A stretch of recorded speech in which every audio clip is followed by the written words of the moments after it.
Leituras no livro da Bíblia. Dando continuidade às leituras do livro da Bíblia, no livro de Jó, nos capítulos 19, capítulo 20, capítulo 21, capítulo 22, capítulo 23. Escutemo-nos e lemos juntos neste exato momento. Jó 19. Jó.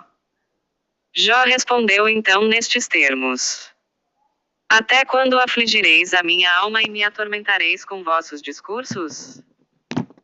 Eis que já por 10 vezes me ultrajastes, e não vos envergonhais de me insultar. Mesmo que eu tivesse verdadeiramente pecado, minha culpa só diria respeito a mim mesmo.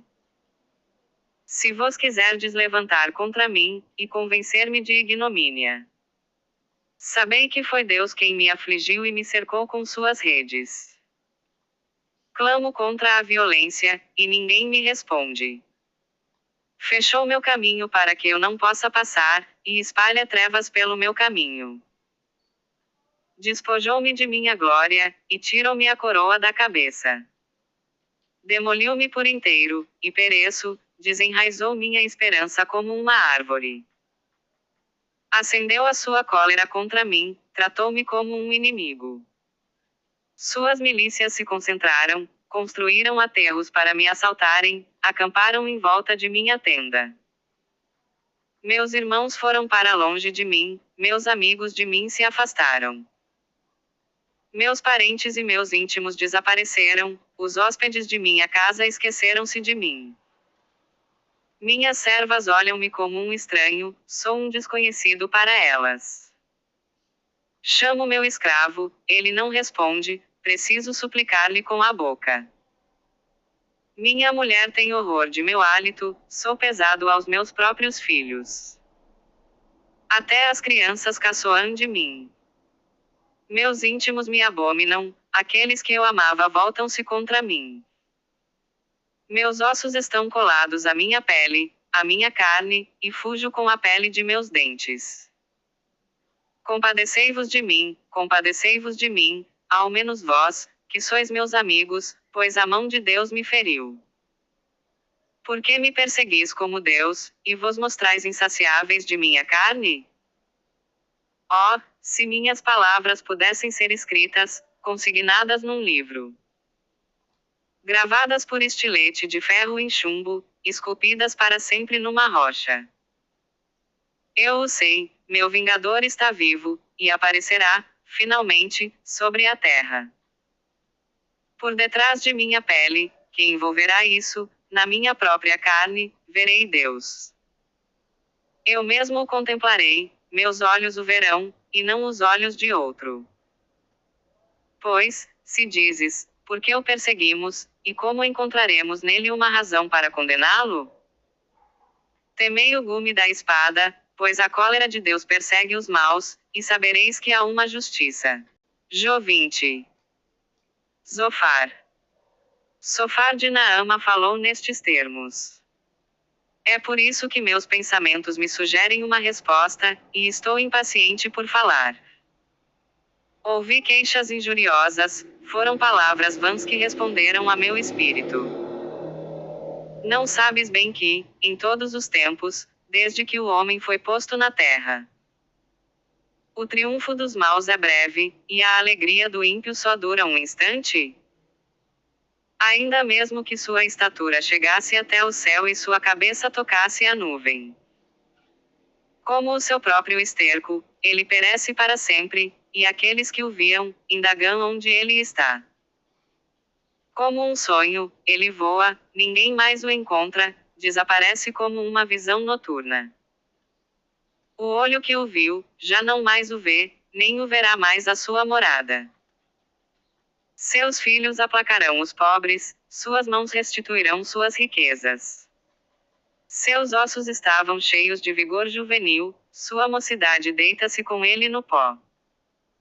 Se o mal lhe foi doce na boca, se o ocultou debaixo da língua. Se o reteve e não o abandonou, se o saboreou com seu paladar. Esse alimento se transformará em suas entranhas, e se converterá interiormente em fel de áspides. Vomitará as riquezas que engoliu. Sugava o veneno de áspides, a língua da víbora o matará. Não verá correr os riachos de óleo, as torrentes de mel e de leite. Vomitará seu ganho, sem poder engoli-lo, não gozará o fruto de seu tráfico. Porque maltratou, desamparou os pobres, roubou uma casa que não tinha construído. Porque sua avidez é insaciável, não salvará o que lhe era mais caro. Nada escapava à sua voracidade, é por isso que sua felicidade não há de durar. Em plena abundância, sentirá a escassez. Para encher-lhe o ventre, Deus desencadeia o fogo de sua cólera, e fará chover a dor sobre ele. Se foge diante da arma de ferro, o arco de bronze o traspassa. Um dardo sai-lhe das costas, um aço fulgurante sai-lhe do fígado, o terror desaba sobre ele. E ser-lhe-ão reservadas as trevas, um fogo, que o homem não acendeu, o devora e consome o que sobra em sua tenda. Os céus revelam seu crime, a terra levanta-se contra ele. Uma torrente joga-se contra sua casa, que é levada no dia da cólera divina. Tal é a sorte que Deus reserva ao mal, e a herança que Deus lhe destina. Jó 21. Jó. Jó tomou então a palavra nestes termos. Ouvi minhas palavras, que eu tenha pelo menos esse consolo de vossa parte. Permite que eu fale.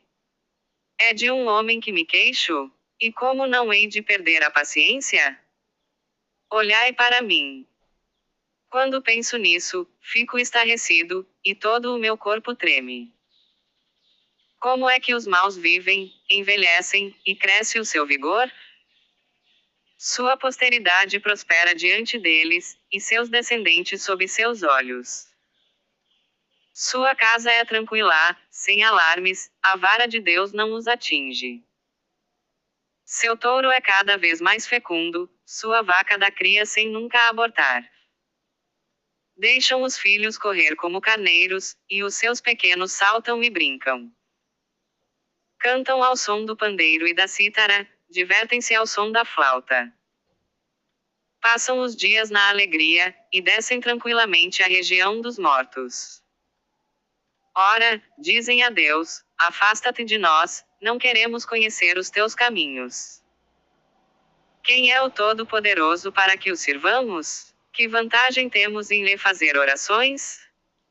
A felicidade não está em suas mãos? Contudo, longe de mim esteja o modo de pensar dos ímpios. Quantas vezes vemos apagar-se a lâmpada dos ímpios, e a ruína desabar sobre eles? São eles como a palha ao sopro do vento, como a cinza tragada pelo turbilhão? Deus, assim dizem, reserva para os filhos o castigo do pai, que ele mesmo o puna, para que o sinta. Que veja com os próprios olhos a sua ruína, e ele mesmo beba da cólera do Todo-Poderoso.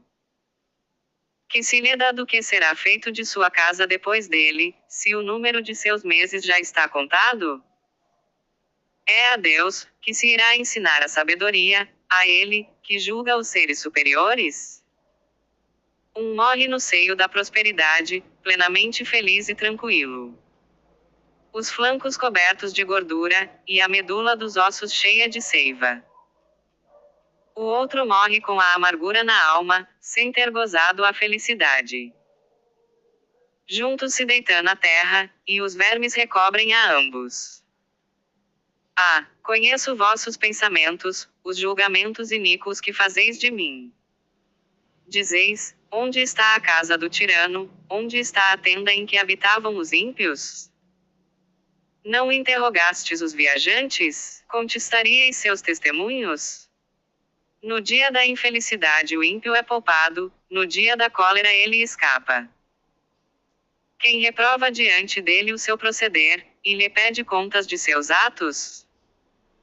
Levam-no ao sepulcro, ficarão de vigília em sua câmara funerária. Os torrões do vale são-lhe leves. Que significam, pois, essas vãs consolações? Todas as vossas respostas são apenas perfídia. Jó 22. Elifaz de Temã tomou a palavra nestes termos. Pode o homem ser útil a Deus? O sábio só é útil a si mesmo.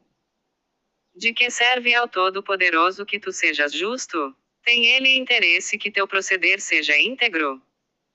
É por causa de tua piedade que ele te pune, e entra contigo em juízo? Não é enorme a tua malícia, e não são inumeráveis as tuas iniquidades? Sem causa tomaste penhores a teus irmãos, despojaste de suas vestes os miseráveis. Não davas água ao sedento, recusavas o pão ao esfomeado. A terra era do mais forte, e o protegido é que nela se estabelecia. Despedias as viúvas com as mãos vazias, quebravas os braços dos órfãos. Eis porque estás cercado de laços, e os terrores súbitos te amedrontam. A luz obscureceu-se. Não está Deus nas alturas dos céus? Vê a cabeça das estrelas como está alta. E dizes, que sabe Deus? Pode ele julgar através da nuvem opaca? As nuvens formam um véu que o impede de ver.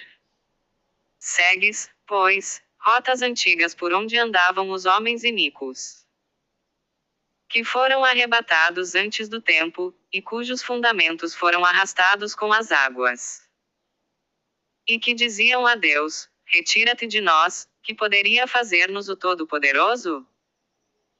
Foi ele, entretanto, que lhes cumulou de bens as casas. Vendo-os, os justos se alegram, e o inocente zomba deles. Nossos inimigos estão aniquilados, e o fogo devorou-lhes as riquezas. Reconcilia-te, pois, com Deus, e faz as pazes com ele, é assim que te será de novo dada a felicidade. Aceita a instrução de sua boca, e põe suas palavras em teu coração. Se te voltares humildemente para o Todo-Poderoso, se afastares a iniquidade de tua tenda. Se atirares as barras de ouro ao pó, e o ouro de Ofir entre os pedregulhos da torrente. O Todo-Poderoso será teu ouro e um monte de prata para ti. Então farás do Todo-Poderoso as tuas delícias, e levantarás teu rosto a Deus. Tu lhe rogarás, e ele te ouvirá, e cumprirás os teus votos. Formarás os teus projetos, que terão feliz êxito, e a luz brilhará em tuas veredas. Pois Deus abaixa o altivo e o orgulhoso, mas socorre aquele que abaixa os olhos. Salva o inocente, o qual é libertado pela pureza de suas mãos. Jó 23. Jó tomou a palavra nestes termos. Sim, hoje minha queixa é uma revolta. Ah, se pudesse encontrá-lo, e chegar até seu trono. Exporia diante dele minha causa, encheria minha boca de argumentos. Saberia o que ele iria responder-me, e veria o que ele teria para me dizer. Oporia ele contra mim a sua onipotência? Bastaria que lançasse os olhos em mim. Seria então um justo a discutir com ele, e eu iria embora definitivamente absolvido pelo meu juiz. Mas se eu for ao Oriente, lá ele não está. Se o procuro ao Norte, não o vejo. Mas ele conhece o meu caminho. Meu pé seguiu os seus traços, guardei o seu caminho sem me desviar. Não me afastei dos preceitos de seus lábios, guardei no meu íntimo as palavras de sua boca. Mas ele decidiu alguma coisa. Realizará seu desígnio a meu respeito, e tem muitos projetos iguais a este. Eis porque sua presença me atemoriza, basta o seu pensamento para me fazer tremer. Deus fundiu o meu coração, o Todo-Poderoso me enche de terror. Sucumbo diante das trevas, as trevas cobriram-me o rosto. Amanhã, dando continuidade às leituras do livro da Bíblia, no livro de Jó, nos capítulos 24, capítulo 25, capítulo 26, capítulo 27 e capítulo 28. Paz e bênção a todos.